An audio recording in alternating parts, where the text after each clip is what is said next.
L'entrée du Saint-Esprit en nous nous donne souvent un gage de la bénédiction suprême. Il est ce gage, et sa venue dans l'esprit humain est célébrée avec gloire. Et puis, nous serons ensuite conduits dans le chemin de l'éducation spirituelle. La sanctification et l'éducation spirituelle sont une seule et même expérience, comme le montre clairement Hébreux 12, 1, 13.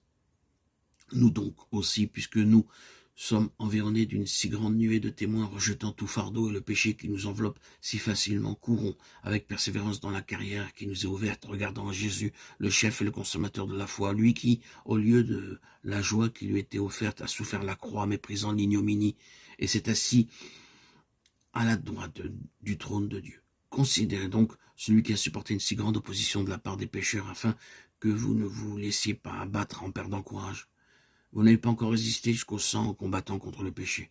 Et vous avez oublié l'exhortation qui vous est adressée, comme à des fils. Mon fils, ne méprise pas le châtiment du Seigneur et ne perds pas courage lorsqu'il te reprend, car le Seigneur châtie celui qu'il aime, et il frappe de ses verges tout ce qu'il reconnaît pour ses enfants. Si vous avez à endurer le châtiment, Dieu vous traite comme des fils, car quel est le fils que son père ne châtie pas? Mais si vous êtes exempt du châtiment auquel tous ont part, alors vous êtes des enfants illégitimes et vous n'êtes pas de vrais fils.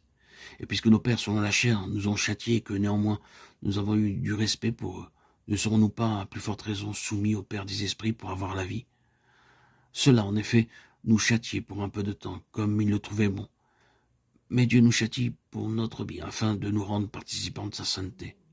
Il est vrai que tout châtiment semble au premier abord un sujet de tristesse et non pas de joie, mais ensuite il produit un fruit de justice et de paix pour ceux qui ont été ainsi exercés. Relevez donc vos mains défaillantes et vos genoux qui fléchissent, dirigez vos pas dans le droit chemin, afin que le pied qui est boiteux, au lieu de se démettre entièrement, soit guéri. Le progrès dans ce double chemin est marqué par la croissance de l'esprit. Lorsque l'esprit est vivifié, il est premièrement à peine capable de montrer son existence. Il est loin de pouvoir exercer sa maîtrise sur l'âme et le corps. Le progrès de la sanctification est marqué par une croissance de l'esprit. Il commence à affirmer sa suprématie, à contraindre la vie psychique et la vie animale à accepter leurs limites et à obéir à Dieu. Plus la sanctification avance, plus sont marquées l'intelligence, la puissance et la vie spirituelle jusqu'à ce qu'elles parviennent dans les âges à venir à la révélation des fils de Dieu, conforme à l'image de son Fils. Romains 8, 19 et 29. Cette éducation et cette sanctification sont le résultat de la marche, non selon la chair, mais selon l'esprit. Romains 8, 9. Cette marche nous éloigne de tout ce qui est de la chair et de l'enfance, comme le montre 1 Corinthiens chapitre 3.